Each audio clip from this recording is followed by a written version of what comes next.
life or death for any dating relationship. If that Jenga tower falls, you're in trouble. Like, she's never coming back. She ain't ever answering that text again. Was he using her phone though? With like Snapchat open? That's hella reckless. If he was doing like texting while doing that, yes. He's the GOAT. Can we talk about this dog, by the way? What did you say here? That chivalry isn't dead? Yeah, chivalry is not dead. Watch the dog's tail though. Like, he's like, oh, this is awesome. Oh. What a beautiful lion. It is. That's a gorgeous lion. Gorgeous lion. What is happening here? Someone with too much time on their hands, like, I'm one to talk. This looks like my bedroom. Just water bottle everywhere. Takes you back to the domino rally days where, like, you finally set it up. Is it worth it? I want to see these, like, live, though, on first try. That's the only way they're impressive. That feels like way more effort than payoff, just saying. The reason why we show you these videos, as always, is because Buckets is not just a basketball culture. It is a lifestyle. He's Rob, I'm Cassidy, and coming up on the show, we got a bangin' banger for you. Shout out to Mike Breen. Also, BJ Armstrong joins the show, and of course, I'll be asking about playing with the GOAT. And we'll name our first team All Buckets Road Warriors. Speaking of the Bulls at your garden, just saying. We're going to start. Do I have to comment? No. Okay. I just wanted to throw some subtle shade. Thanks. All that and more. This is Buckets.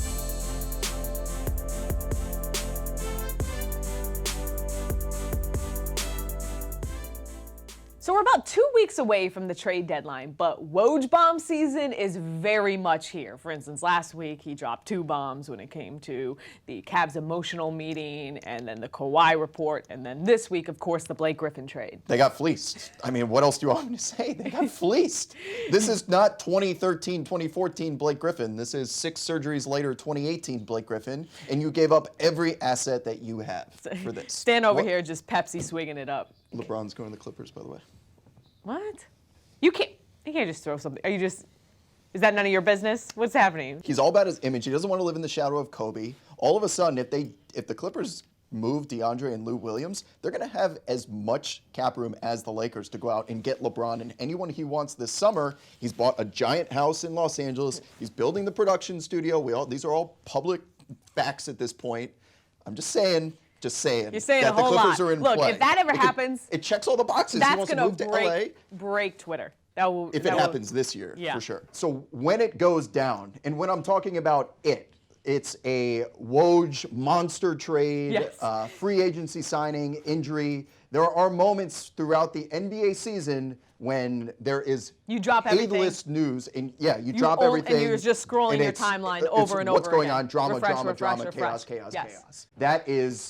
That is the season. That is Woj survival season. So let's go through what we need to survive all of this. So what you need, first and foremost, when it goes down, is an emoji translator. Yep. Whether it is from a player, a coach, an executive, or even a reporter, there are going to be times when emojis, it's just an emoji, and you're like, what does that mean? You need to be able to translate them the same way hieroglyphics, like back in the Egyptian days. What did this mean? They're telling us a story. When you see the shifty eyes, something's up. then we escalate up to the snakes in the grass. Yeah. This was made famous back when George Karl was with the Nuggets. Yeah. Shout out Boogie. Get well soon. That's when I think Carmelo got the snakes in the grass tattoo. Boogie dropped this when he was with the Kings.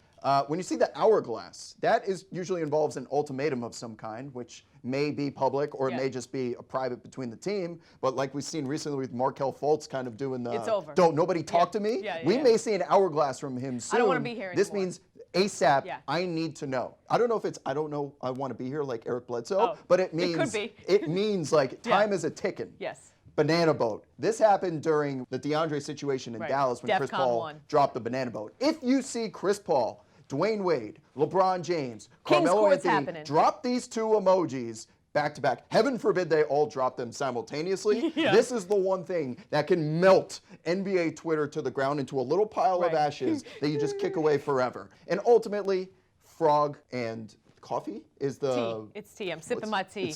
None of my business. This is kind of an I told you so. Oh, it's the. Can we do that together? It's I told you so. No. I mean, we have mugs. Ain't none of my business. Okay. But that's none of my business. Okay, fine. I told you so. Yeah, that's someone who knows. Like, we need a translator for these emojis. that is someone saying, guess what? I was right. And finally, you need a meme generator. Basketball is broadcast to the world in 100 different languages, like, obviously. Yeah. One universal language of basketball is memes, simply where you take a famous picture and you put some words on it. We can speak to anyone on any part of the world, for that sake, if you just have a meme. You're already late if you're trying to figure out the right meme. Have a meme generator so you can voice your opinion. If you too want to be Worldwide Wob one day, make sure you get a meme generator. Just download it. You can show it to anybody. Right. Exactly. Who needs Rosetta Stone when you have memes? And now, a banger. Curry for three. Bang! Back out to Allen. His three-pointer. Bang! Tie game with 5 seconds remaining. Rose trying to get open. Fires away. Bang! It's over. The Bulls win at the buzzer. Back out Westbrook. Bang!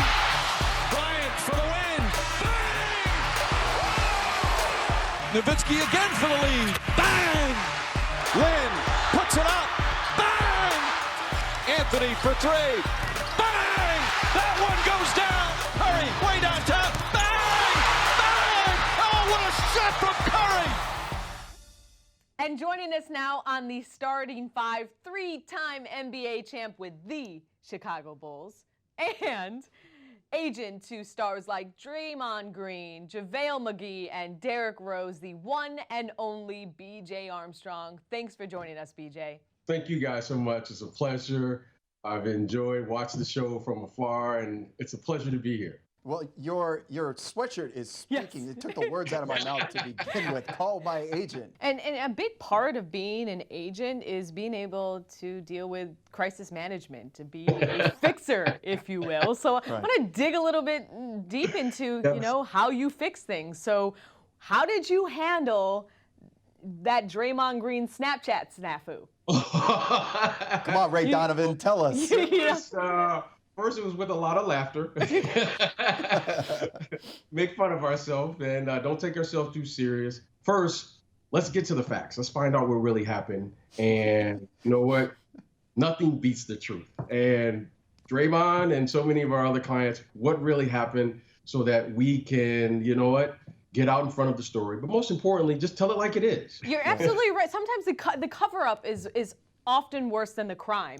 And I think the fact that we don't even talk about that anymore, you guys, props did an to you. amazing job. That should be a meme. It was one of those, what? What did you just do? Right. And if you own it and be like, yeah. Speaking of laughter real quick, yeah. BJ, you have said that you think you can beat Michael Jordan today, one-on-one. Is this still true? Michael was always in phenomenal shape, when we were younger. But every time I see those guys, BJ. Yeah, but every time I see those guys, I always give them a hard time. So that's my inspiration to work out every day. Is someday I'm going to be able to beat these guys, and they're picking up the pounds, and so I give them a hard time, but it's a goal. I mean, he may have to be 65 or 70, but I'm waiting. That's my goal every day. Is how can I beat Michael Jordan in a one-on-one? Oh, we got to get this happening. Michael Jordan's on notice. I think it's official. We could say Michael Jordan's on notice. On notice. BJ Armstrong wants to play you one-on-one. Do you remember the moment when you were with the Hornets? And I got the death stare? Yeah, you got we were trying to be PC about it. You got death stared. I'm still shaking, It was there was some tongue. Yeah, well, I mean, walk me through that play, okay? Michael was guarding, I think, Del Curry or someone, and he goes, "No, I'm guarding him." And I thought, I recognized that, but I was always on the other side. And, he was picking me up full court. It was like, okay. So now we were playing the game in the game. And at that point, you can't back down.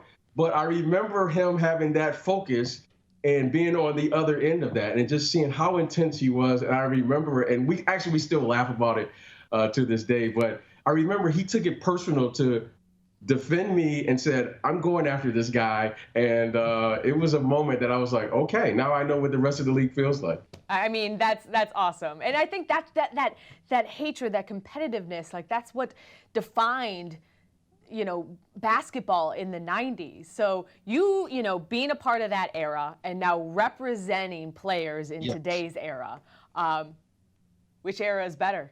It's two totally different eras. The physicality of the game was much different then when I came into the league. I mean, I vividly can recall referees telling me, hey, BJ, you might not want to drive to the basket today. So the mid-range game. The referee's telling you this. Referees told you that? Hey, it's getting a little physical under there. You may not want to drive tonight. This leads me to my final and most important question. Most important because I am a diehard 90s Knicks fan. I grew up with the Knicks, being in New York. We went to war with you guys. BJ. Yeah, exactly. Yeah, stop laughing. This ain't funny, okay? I know y'all won all those games, but still. Was the locker room different when you played the Knicks versus other teams? Because it sure as hell seemed like it. Well, I can say this. We had some very deep relationships with the players on the team. There was a mutual respect for the Knicks. And that's the truth. The respect that we have for the Knicks from the top down. You know, Patrick Ewing was their star player, but they had a great group of guys. They were well coached with Coach Riley, and you were playing in the Garden. Anytime you come to the Garden, you know, I remember coming to the game and all of the fans when the bus would pull up and, you know, oh, we hate you, the Bulls suck. Yes, it was different, and I know people and players say, you know, every game is the same. With the Knicks, we respected that group. So we loved it. I loved it. And it makes for great times. And I'm happy that we were on the winning side of it. But every time I go back to New York, even today, I get someone giving me a hard time. Yeah, the Bulls, you suck. Yeah. That's suck. Just, you know what, BJ? Those are just haters over there. I'm happy about it too. It's okay. You're gonna be okay, Rob. You're gonna be okay. There's a dust there. I know. There's that dust there right I'm not there. worried. That's exactly. But he's not Jordan. Let's not get it twisted. I mean, that's what's so awesome about you, BJ, because you've had such an influence on this beautiful game for so long, giving us so many memories, you know, back in your playing days and now with all of your incredible clients. So thank you so much for sharing your stories and joining us on Buckets today. Thank you guys for having me. All love, BJ. Thank you. So Saturday Night Primetime got another win. That Celtics-Warriors game was epic. Kyrie at Oracle is a thing. Yeah. It's a thing now. Every time he's there, the fourth quarter is Kyrie time. Granted, I know they didn't win, but multiple times it's happened that Kyrie Irving just takes over in this arena. Do we need to go back to 2016? Right. Most people talk about the block being that image of the finals. To me, it's the shot. I agree. This is the shot. Kyrie has made a name for himself in this arena. That's the Kyrie spot. That's the spot on the floor, 100%. Yes. That's his arena. Yeah. And why do certain players have that one road arena that they just always ball out in? Kyrie Irving at Oracle. Every time. Definitely part of our first team All Buckets Road Warriors. So who else makes first team All Buckets Road Warriors? Well, I think the most obvious here is Michael Jordan at the Garden. Yeah, as much as I don't want to admit it, the dude had 2 50-plus point playoff games when he was sick. It had the flu / Well, the double nickel was iconic because he just came back from playing baseball. Yes. And then he's undefeated in a playoff series at the Garden. Granted, it's the biggest stage. He has the cradle dunk, so the poster on Pat Ewing. He even got a All-Star MVP at the Garden. Michael Jordan has a lease on the arena practically. Who else is on that list? You've got Kobe at Arco. Yeah. So there was a time in the early 2000s when back-to-back closeout games, he dropped 48 and 16, I think, back in Shout out to Doug Christie, though. He worked his butt off. Back in the day. I'm saying, though, that was a real battle. Oh, he worked his butt off, giving up 48 points. This is the time. I'm just saying, Doug Christie gave him some issues. This is like when Ruben Patterson was doing the Kobe stop, and he gave up 60 to Kobe at the Rose Garden. Kobe! Good job, Doug Christie. You did a great job giving up. It's great defense. I was just trying to give Doug Christie some love. Next up, we have LeBron at TD Garden. Yeah. So it's a polarizing concept with LeBron at all times because he's 3-5 in the finals. Right. He's lost a lot of games. Well, But back in 2012, when he closed the Celtics out and this dunk happened, this wasn't during the playoffs. Game 6, 45 points. After this happened, and after that monstrous mammoth Game 6, TD Garden became LeBron's home away from home. And this was after, though, that 2009 when he ripped off the jersey. When he ripped off his jersey. That's my point. Before 2012, it was not LeBron's arena. No, it made it, like, literally TD Garden made him quit the Cavs. Yes. The first time. So yeah, so it's like everything else with LeBron. You have 1 and 1. Everything is like 500 with him. And then that's like also the Paul Pierce LeBron battles were also pretty epic. Next up, we have Steph Curry at Chesapeake Energy Arena. This is much smaller sample size than the players just mentioned, but when you get a double bang, he's never done the double bang before. Remember also when he hit that 3 going into half and just ran off the court? Yeah. It's like, this is just my playground. He treats it like it's the practice court. Exactly. He's trying shots that you try in practice. Okay, like you already established, you don't like to talk about the 90s. How do you not mention Reggie Miller? Because he wasn't that good. Like his statistics, he was no one has owned a floor more than I will give you this. Reggie Miller is not a thing unless he does what he did at the Garden those 2 games. Reggie Miller is not a thing unless Spike Lee exists. Reggie Miller's not a thing. He's not a thing. You mean he's overhyped? He's just because of these moments. He's Kyle Korver. He's a really good 3-point shooter. Okay. If there is an arena that Reggie Miller owns, it's always the Garden, in the same way that Chipper Jones owned Shea Stadium. It's not that the statistics support it, but there is a moment in time which he was able to plant his flag on. It's not Jordan. Right. Because he never actually, when you cry in the locker room like Reggie did, you don't own the Garden. Let's hear your opinions, comment section. Hit us up on Twitter, on Facebook, on Periscope. You're supposed to make it backboard, dunk, buckets. This is exactly. I couldn't resist. They're just asking to be shot through. They're so big. You know what they say, the bigger the hoop, the more buckets you get. We'll see you guys next week. Stay petty, get buckets, or die trying.